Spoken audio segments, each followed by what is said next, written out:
Today, we're going to speak briefly on a very gifted but extremely unusual man, Rudolf Steiner, Steiner, who is an Australian um, philosopher, social reformer, architect, esotericist, and a spiritual movement called anthroposophy. He had much work from Goethe, the famous German educator, and he was also a great educator. He founded the Waldorf schools, which are known all over the world.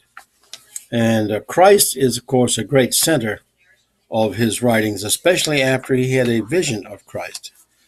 And we could have put this in with the Grail. We could have put this in with music because he considered Wagner's music a spiritual art of great supreme heights, and especially the Ring of the Nibelungen and more significantly Parsifal. Now, Steiner himself wrote 30 books, and he did over 6,000 lectures going all over the world from place to place. And he is very influential of many movements and many people, and yet he remains somewhat of a mystery. He had visions, he was a mystic, and he had ideas about the evolution of the human race in different eras and the relationships between one and the other. These are all extremely difficult things to grasp. One has to read his books, say, many times before you really get to what they're about. But I'm particularly interested in Steiner because of the books he's written on the Gospels and his idea of what they mean. Also, recently, I have been reading this book.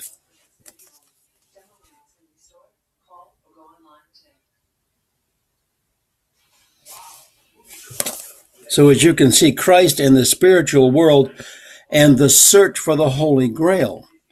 Now, he has two particular chapters that are more detailed on the Holy Grail and Parsifal.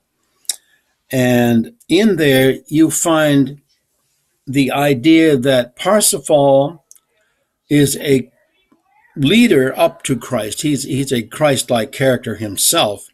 He goes through some of the same things Christ went through. And he parallels much of what on with Parsifal, especially in the source that Wagner used for it, with what happened in the New Testament. So this particular book, of course, again, like all of his others, is very difficult to read, but it has insights in it which you won't find in other places. This is what's unique about Steiner. You go into a particular subject and you will find information about that subject all over the place, but you won't find as much of it as you do in Steiner because of his perspective. His mysticism and his visions that he has brings that all together in what he writes. Therefore, Steiner, Rudolf Steiner, that is a puzzle and a revealer all at the same time. So we will continue with some of these things about Steiner, but I think that his works are extremely fascinating.